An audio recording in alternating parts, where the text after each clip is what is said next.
가운데 살아가시기를 주님의 이름으로 축원합니다. 오늘은 하나님 나라의 두 기둥이란 제목으로 요한복음 2장 11절과 4장 53절 54절 두 군데 말씀을 함께 보겠습니다. 우리 이 말씀 두 군데 말씀 같이 연이어서 읽겠습니다. 시작. 예수께서 이 첫 표적을 갈릴리 가나에서 행하여 그의 영광을 나타내심에 제자들이 그를 믿으니라.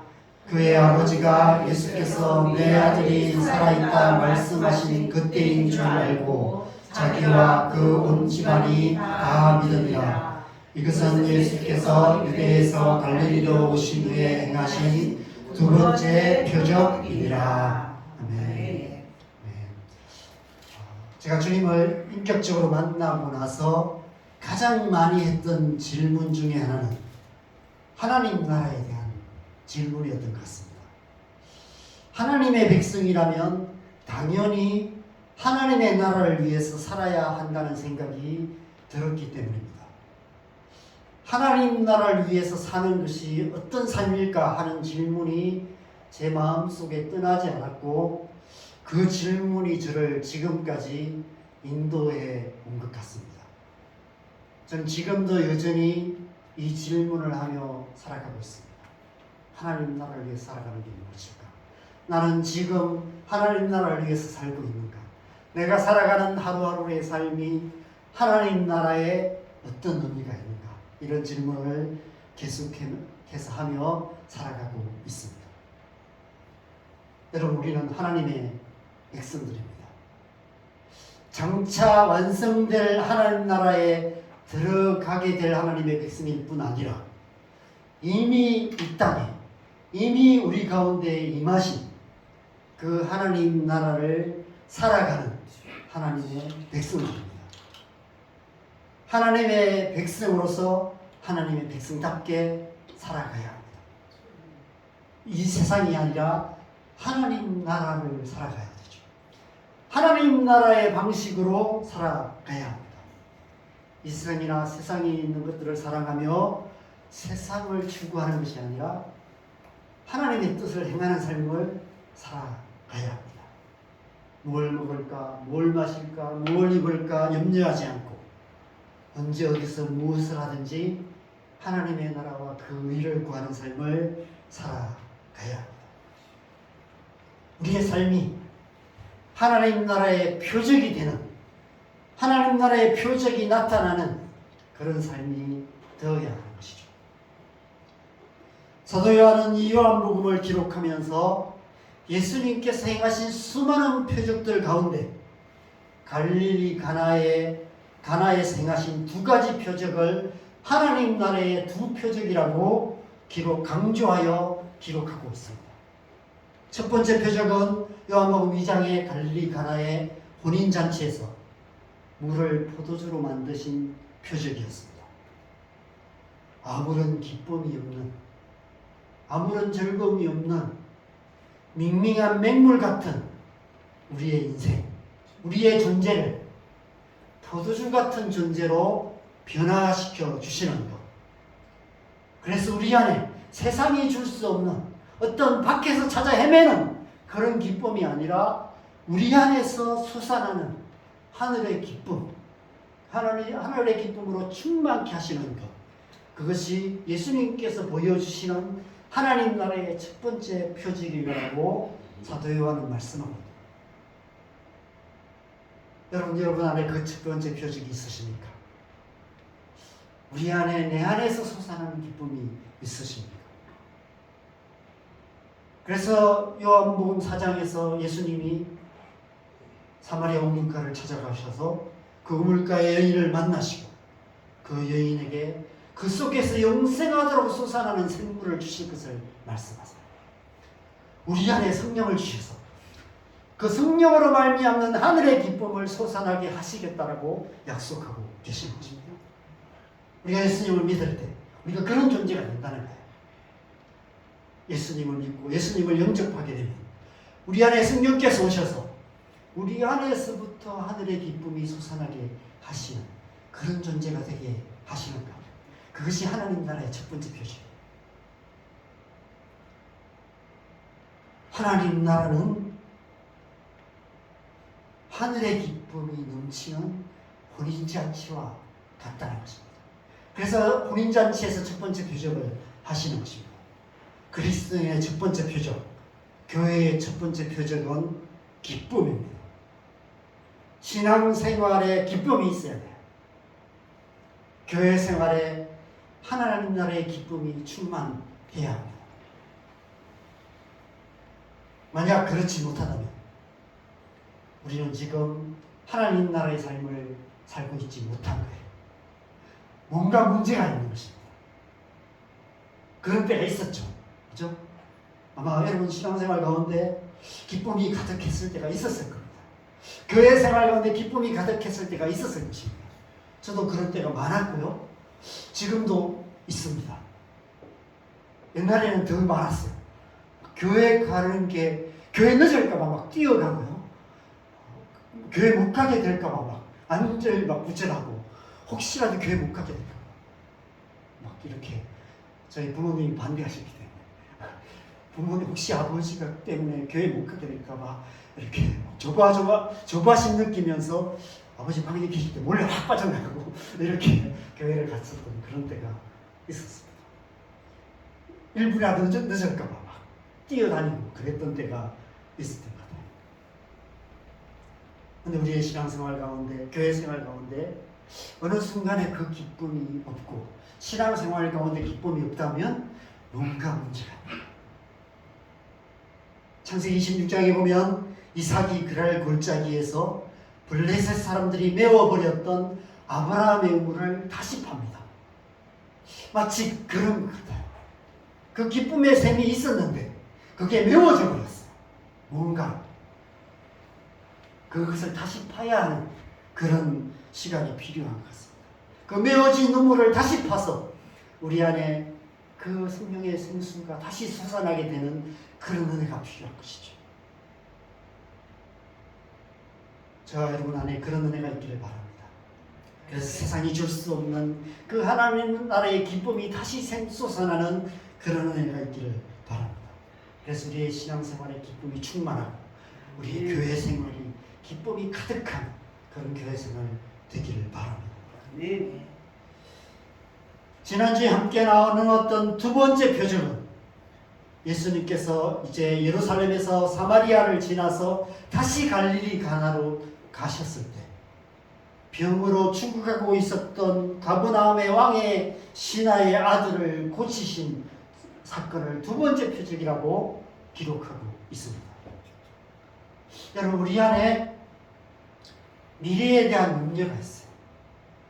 죽음에 대한 두려움이 있습니다. 뭘 하며 어떻게 먹고 살까 하는 염려하는 마음이 있고요.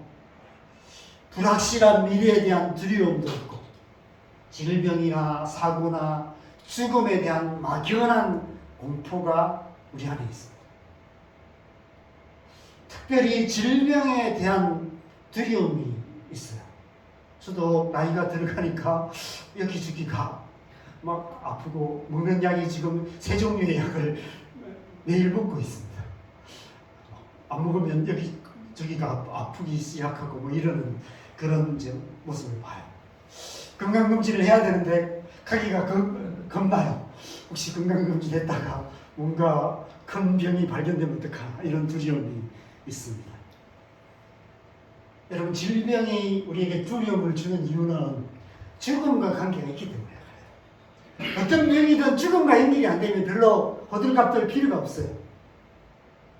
암과 같은 죽음과 연결된 병이 많기 때문에 병에 대한 두려움이 있는 것입니다. 제가 이제 저희 두 아이들 키울 때 우리 아이들이 어릴 때 너무 많이 아팠어요. 10살 되기 전까지 막 거의 병원에 살다시피 했습니다. 일주일에 한 번은 꼭 병원을 가야 되고요. 일주일에 한두 번씩 병원을, 한 달에 몇 번씩 병원을 다녀야 되고요. 감기에 너무 자주 걸리니까. 감기 걸리면 막, 혹시 뭐 감기 걸려서 뭐 며칠 열나고 기침하고 끝나면 별로 뭐 그렇게 호들갑 떨 필요가 없죠. 그죠? 그런데 꼭 그렇게 놔두면 폐렴으로 가요. 그럼 입원을 해야 되고, 이런 일들이 계속해서 생깁니다. 그래서 감기 걸리면 젓가락 빨리 이제 병원을 가야만 합니다. 그렇게 해도 또 폐렴으로 가는 경우도 생기고 그렇습니다. 신종플루가 처음 생겼을 때 우리 미소가 조금만 늦었으면 정말 죽을 뻔한 그런 때가 있었습니다. 그때를 생각하면 지금도 아찔합니다. 그런 일들이 있기 때문에 우리가 병에 대한 두려움이 있습니다. 우리 이 세상을 사는 동안 여러 가지 질병들을 비롯해서 여러 가지 죽음의 위협 가운데 살아갑니다. 그럼에도 불구하고 우리가 그 모든 두려움을 이기고 평안을 누릴 수 있는 것은 우리 안에 부활과 영생의 소망이 있기 때문입니다. 그래서 하나님 나라의 두 번째 표적은 평안입니다. 하나님의 백성들의 삶에 나타나는 두 번째 특징. 첫 번째 특징이 기쁨이라면 두 번째 특징은 세상이 알 수 없는 평안이에요. 왠지 모르게 교회 다니면, 왠지 모르게 신앙생활을 하는 사람들을 보면 세상 사람들이 그래요. 별로 가진 것도 없는 것 같아요. 그죠? 왠지 모르게 편안해 보인다고 얘기해요. 벌어놓은 돈도 없고 뭔가 변변한 직장도 없는데 그냥 그렇게 살아가고 있는 그런 사람. 그죠? 뭔가 삶의 문제를 만나고 어떤 문제를 보면 저런 문제를 만나면 막 호들갑 떨 것 같은데 왠지 모르게 그래도 이렇게 아무 문제 없는 것처럼 살아가는 그런 사람들을 만나게 됩니다. 신앙생활을 하는 사람들. 그게 두 번째 특징이에요. 예수님께서 풍랑이는 바다의 쪽배 위에서도 편안하게 주무셨던 것처럼 풍랑이는 바다 같은 삶의 현실 속에서도 흔들리지 않는 편안함을 누리는 것. 그것이 하나님 나라의 두 번째 표적이에요. 그래서 이 세상과 구별되는 그리스도인의 두 가지 표적이 있다면 기쁨과 평안입니다. 우리 안에 계신 성령으로 말미암아 우리 안에 세상이 알 수 없는 기쁨, 세상이 줄 수 없는 평안함이 우리 안에 있는 것이죠. 여러분 안에 기쁨과 평안이 있으십니까? 저는 있는 것 같아요. 그것을 잘 지키기가 쉽지 않지만 때로는 그게 흔들리기도 하고 뭔가 또 그것을 집어삼키는 같은 폭풍 같은 삶의 현실을 만나지만 그래도 또 하나님 앞에 앉아 있으면 그것이 잠잠해지고 다시 내 안에 하나님 주신 기쁨이 회복되고 다시 하나님이 주시는 평안함을 얻게 되는 그런 은혜가 우리의 삶 속에 있습니다. 우리 안에 그것이 있을 때 우리의 존재를 통해서 우리의 삶을 통해서 우리의 가정과 교회를 통해서 이 세상에 하나님 나라의 두 표적인 기쁨과 평안을 강물처럼 흘러보내는 그런 삶을 살아갈 수 있는 것이죠. 그런데 오늘날 우리의 삶의 현실이 그렇지가 못한 것 같습니다. 우리의 삶의 기쁨이었고 우리의 가정과 교회에 평안이 없는 그런 모습들이 너무 많이 있습니다. 이 세상과 별 다를 바 없는 그런 삶을 살아가고 있는 그리스도인, 교회, 그것이 이 땅의 현실인 것 같아요.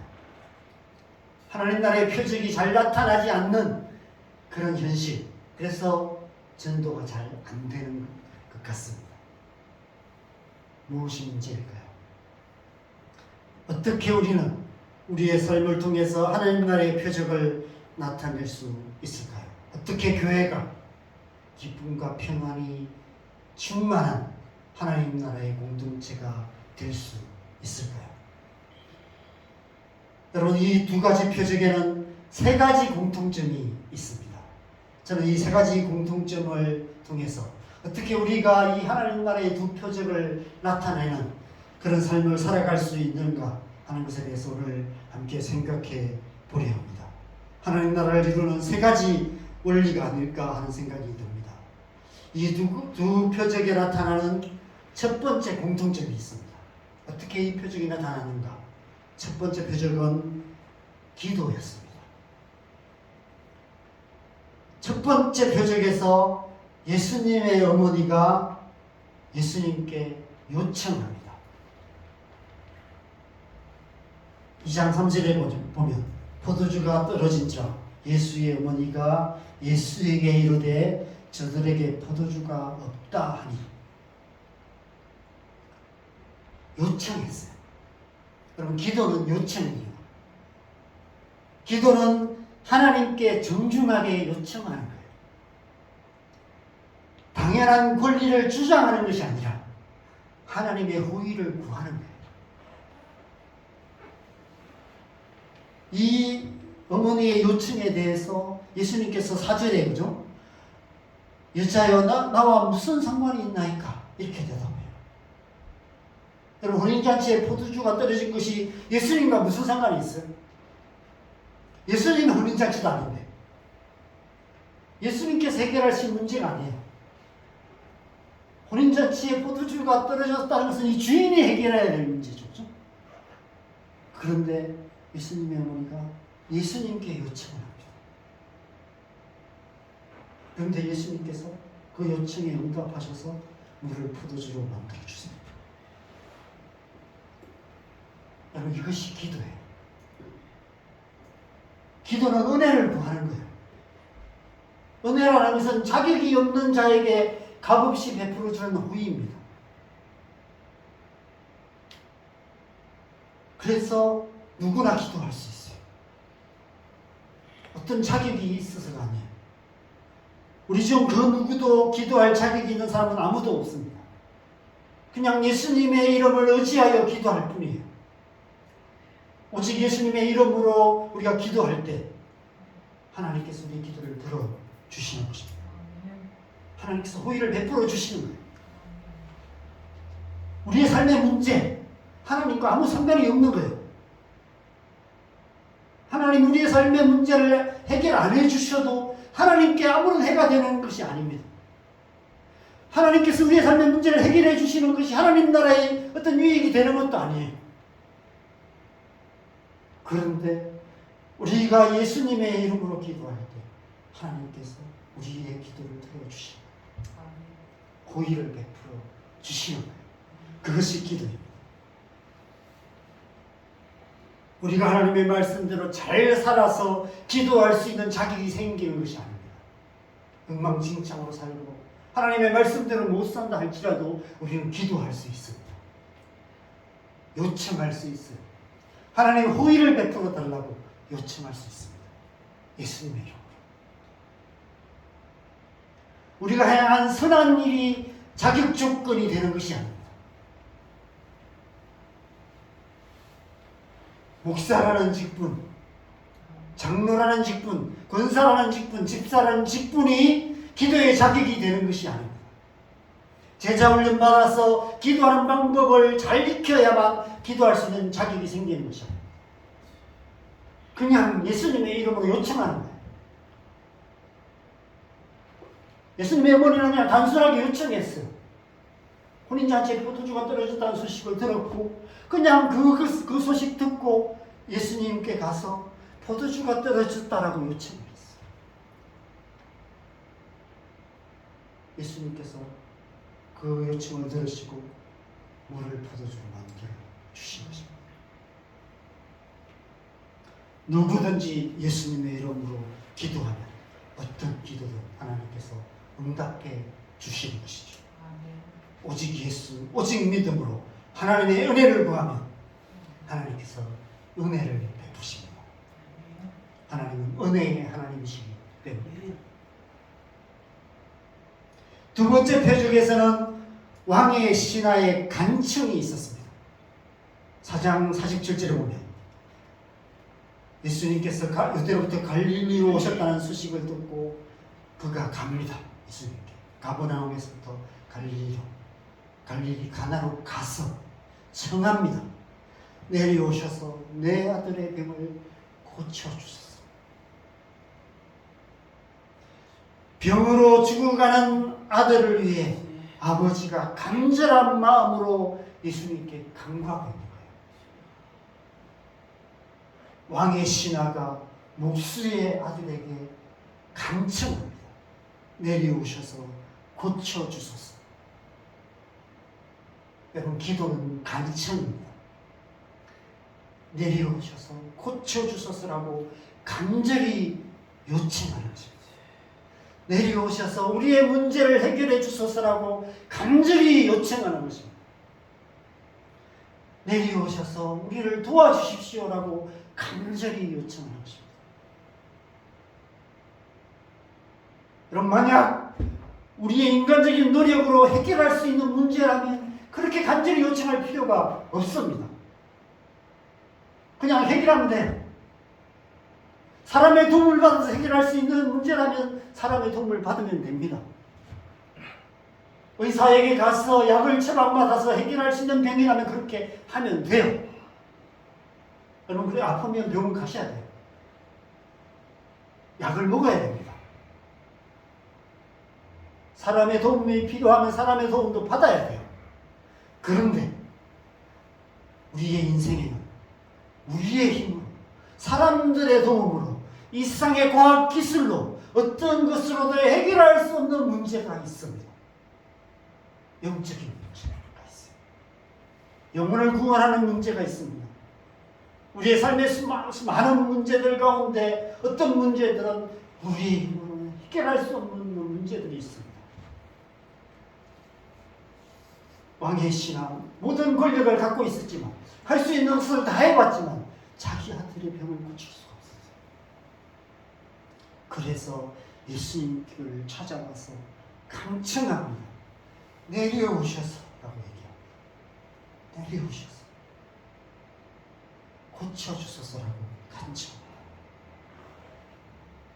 하나님의 은혜가 아니면 해결할 수 없는 문제들 앞에서 우리가 할 수 있는 것은 하나님의 은혜를 간절히 요청하는 것뿐입니다. 그래서 우리는 쉬지 않고 기도해야 돼요. 특별히 하나님을 알기 위해 우리의 영혼을 더 새롭게 해주시고, 하나님의 백성으로 하나님의 백성답게 살게 해주시고, 하나님을 더 깊이 알게 해주시고, 우리의 인생이 하나님의 뜻에 합당한 인생 되게 해주시고, 하나님 나라를 위해 살아가게 해주시고. 여러분, 신앙생활은 우리의 힘으로 할 수 없어요. 우리가 온전한 하나님의 사람 되는 것, 우리의 노력으로 할 수 없습니다. 죄를 이기는 것, 우리의 힘으로 할 수 없어요. 우리의 연약함을 고치는 것, 우리의 힘으로 할 수 없습니다. 병 고치는 것, 약을 먹어서 해결할 수 있고요. 어떤 암에 걸리면 또 수술을 받기도 해요. 그래서 또 치유를 받기도 합니다. 근데 우리 영혼의 문제, 우리의 성품의 문제, 우리가 하나님의 사람 되는 문제, 우리의 가족들의 구원, 하나님 나라를 이루어가는 모든 문제, 우리의 신앙과 관계된 모든 문제들은 우리의 힘으로 해결할 수 있는 게 아무것도 없습니다. 기도해야 하시죠. 쉬지 않고 기도해야 합니다. 때론 정중히 요청하고 때론 간절히 간청함으로 우리 안에, 우리의 삶에, 우리의 가정과 교회에 하나님의 은혜를 부어주시도록 기도해야 합니다. 특별히 이 두 가지 표적이 나타나는 것, 우리의 힘으로 할 수 없어요. 많은 사람들이 오해하는 것은 항상 기뻐하라는 이 말씀을 마치 율법적인 명령처럼 생각해요. 그래서 기쁨도 없는데 기뻐하는 척 하려고 애쓰는 가식이죠. 성경이 말하는 것은 그런 가식적인 기쁨을 얘기하는 게 아니에요. 우리 안에서 샘솟아나는 기쁨, 그 기쁨을 말하는 거예요. 그 기쁨을 얻기 위해서는 기도할 수밖에 없어요. 기도를 통해서 하나님의 은혜가 우리 안에 임해야만이 그렇게 살아갈 수 있습니다. 직장생활 하는 거 힘들잖아요. 그럼에도 불구하고 기쁘게 직장생활을 할 수 있는 은혜가 있습니다. 그 은혜가 있는데 우리가 그 은혜를 모른 채 살아갈 수 있는 거예요. 우리 가정 가운데 수많은 문제들이 있습니다. 우리 힘으로 해결할 수 없는 문제들이 있어요. 그 문제를 해결할 수 있는 은혜가 하나님 앞에 있는데, 하나님 안에 있는데 우리가 그것을 기도하지 않으면 그냥 우리는 그 문제 속에 살아갈 수밖에 없는 것이죠. 그래서 기도해야 하는 것입니다.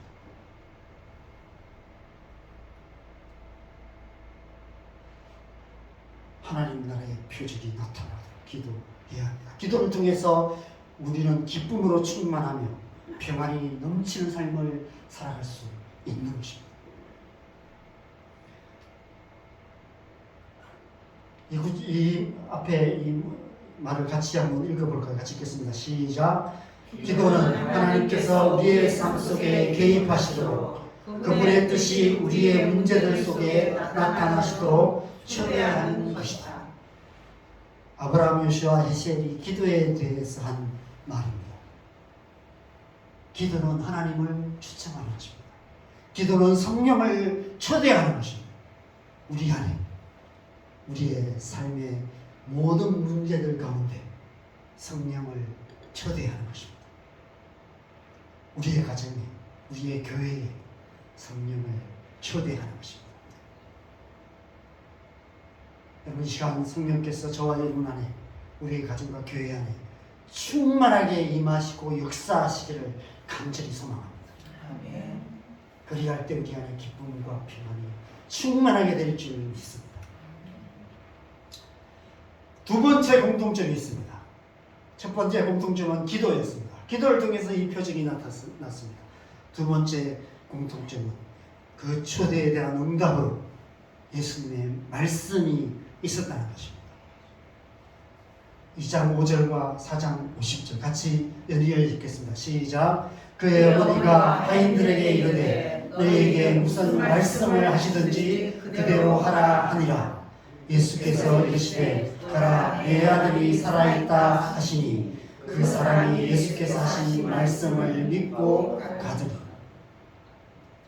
이 두 표적에 공통적으로 나타나는 하나님 나라의 두 번째 원리는 말씀입니다. 하나님의 말씀이 임할 때 변화가 일어납니다. 하나님의 말씀은 천지를 창조하신 능력의 말씀이기 때문에 그렇습니다.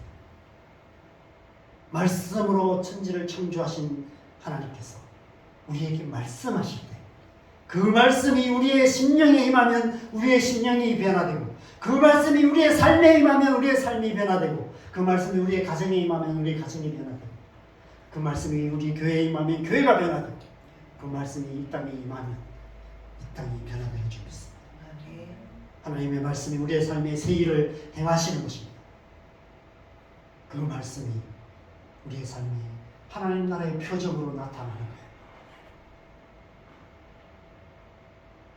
그러기 위해서는 그 기록된, 성경에 기록된 하나님의 말씀이 내게 주시는 말씀이 되어야 돼요.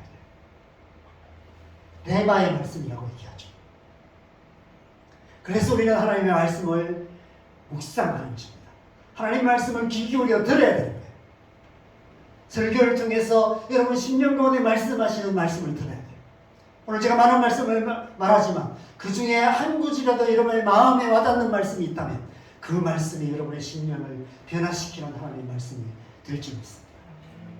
성경에 수많은 말씀이 기록되어 있지만 성경을 읽다가 성경을 묵상하다가 마음에 와닿는 그 한 구절의 말씀이 우리의 심령에 꽂힐 때 그 말씀이 우리의 삶을, 우리를 변화시키는 레마의 말씀이 될 줄 믿습니다. 묵상한 성경에 기록된 말씀을 내게 주시는 말씀으로 듣는 것입니다. 기록된 말씀이 내게 주시는 말씀이 될 때, 그 말씀을 따라 우리가 살아갈 때 그 말씀이 우리 안에, 우리의 삶 속에 역사하여서 하나님 나라의 표적으로 나타나게 되는 것입니다. 하나님께서 말씀으로 우리 자신을 변화시켜 주시죠. 우리 자신이 변화되면 우리의 삶이 변화됩니다. 우리의 삶이 변화되면 우리의 가정이 변화됩니다. 우리의 가정이 변화되면 우리가 사는 이 땅이 변화되는 것이죠. 우리가 하는 모든 말, 우리가 하는 모든 행실들, 심지어 우리의 눈빛조차도 변화되고, 그렇게 변화될 때 우리의 가정, 우리의 교회, 우리 사는 이 땅에 하나님의 뜻이 이루어지게 되는 것이죠. 이 놀라운 하나님의 말씀이 저와 여러분 가운데 임하시기를 간절히 소망합니다. 하나님의 말씀으로 말미암아 저와 여러분 안에, 우리 교회 안에 하나님 나라가 이루어지기를 간절히 소망합니다. 마지막 세 번째 공통점이 있습니다. 마지막 세 번째 공통점은 11절과 53절입니다. 같이 읽겠습니다. 시작. 예수께서 이 첫 표적을 갈릴리 가나에서 행하여 그의 영광을 나타내시매 제자들이 그를 믿으니라. 그의 아버지가 예수께서 내 아들이 살아있다 말씀하신 그때인 줄 알고 자기와 그 온 집안이 다 믿으니라. 믿음입니다. 기도와 말씀을 통해서 믿음이 생겨났어요. 기도와 말씀을 통해 하나님이 역사하심으로 말미암아 믿게 되었어요. 여러분, 믿음은 태어날 때부터 갖고 있는 사람이 없습니다. 믿음은 기도와 말씀을 통해서 우리 안에 생겨나고 자라나게 됩니다.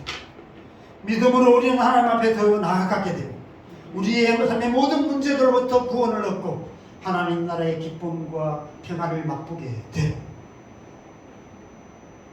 그 믿음 가운데 이르기 위해서는 기도해야 하고 말씀 앞에 나아가야 하는 것입니다. 기도와 말씀 속에 우리가 하나님의 그 구원의 역사 가운데 들어가는 믿음을 얻게 되는 것입니다. 여러분, 믿음이 약하십니까? 기도하시기 바랍니다. 믿음 주시기를 기도하십시오. 우리가 기도할 때 하나님께서 우리에게 믿음을 주실 것입니다. 삶의 문제들 앞에서 믿음이 흔들리십니까? 기도하시기 바랍니다. 하나님의 말씀을 읽고 묵상하시기 바랍니다. 하나님의 말씀의 능력이 우리의 흔들리는 중심을 붙들어 주실 것입니다. 기도와 말씀을 통해 우리 안에 믿음이 싹트고 자라고 열매를 맺을 때 비로소 우리의 삶 속에 하나님 나라의 표적이 선명하게 드러나게 되는 것입니다. 에어컨을 펴면 이게 전력 때문에 약간 소리가 나요. 그래서 어디까지 좀 네. 기도와 말씀을 통해서 우리 안에 믿음이 생기고 그 믿음이 자라가고 그 믿음이 자라갈 때 믿음으로 하나님 앞에 나아가면 하나님께서 역사하시고 하나님 나라의 이 표적이 나타나게 되는 것입니다. 세상이 줄 수 없는 기쁨, 세상이 알 수 없는 평안, 그것이 우리를 통해 우리의 삶을 통해 우리의 가정과 교회를 통해서 온 땅과 열방에 하나님 나라의 빛을 비치게 되는 것입니다. 제가 오늘 말씀의 제목을 많이 고민하다가 하나님 나라의 두 기둥이라는 제목으로 정했습니다. 저는 이 두 가지 표적이 하나님 나라의 두 기둥과 같다는 생각이 들었습니다. 여러분, 솔로몬의 성전을 보면 성전 입구에 노스로 만든 두 기둥이 있었습니다.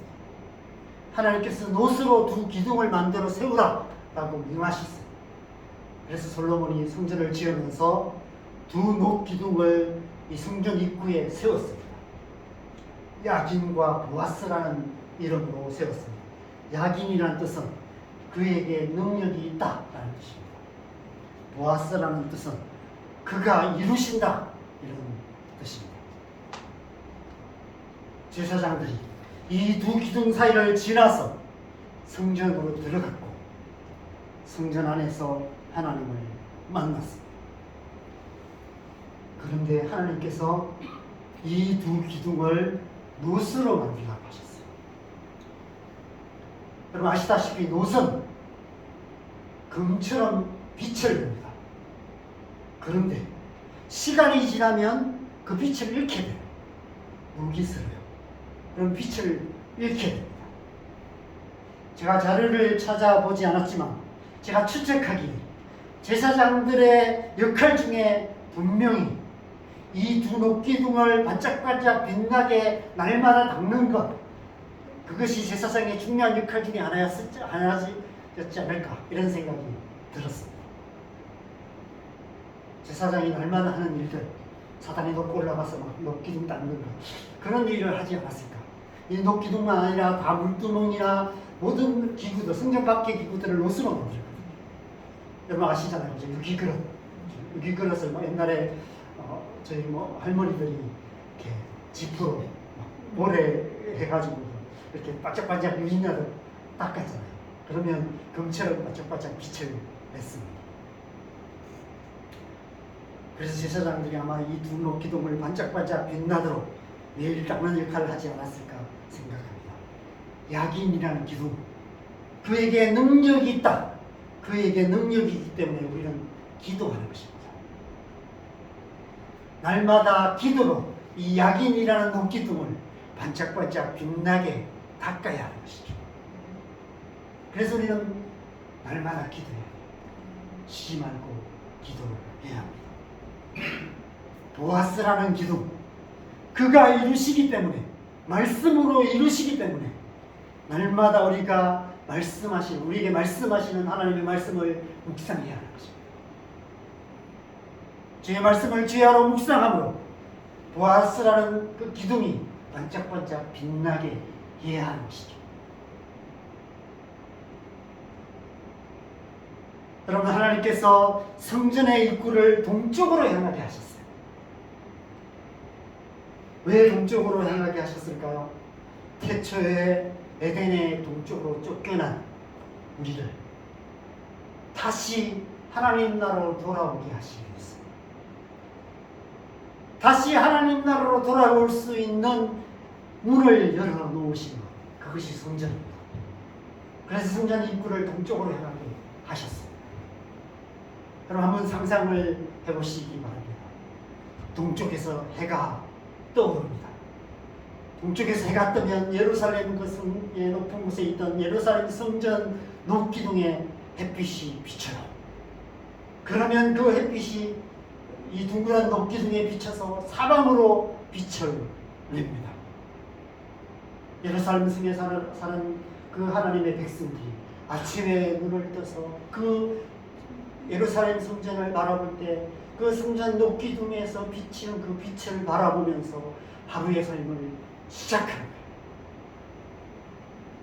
그 두 녹기둥, 그 하늘나라의 기쁨, 하늘나라의 평안, 그 표적을 드러내는 삶을 살아가는 것입니다. 기도와 말씀으로, 믿음으로 날마다 기쁨과 평안을 누리는 삶을 살아가는 것입니다. 제사장들이 믿음으로 이 두 기둥 사이를 지나 성전에 들어가 지성소에 계신 하나님을 만나고 그 하나님으로 말미암아 기쁨과 평안을 맛보고 누리는 것처럼 우리 또한 그렇게 살아가는 것, 그것이 이 성전을 통해서 말씀하시는 표적인 것이죠.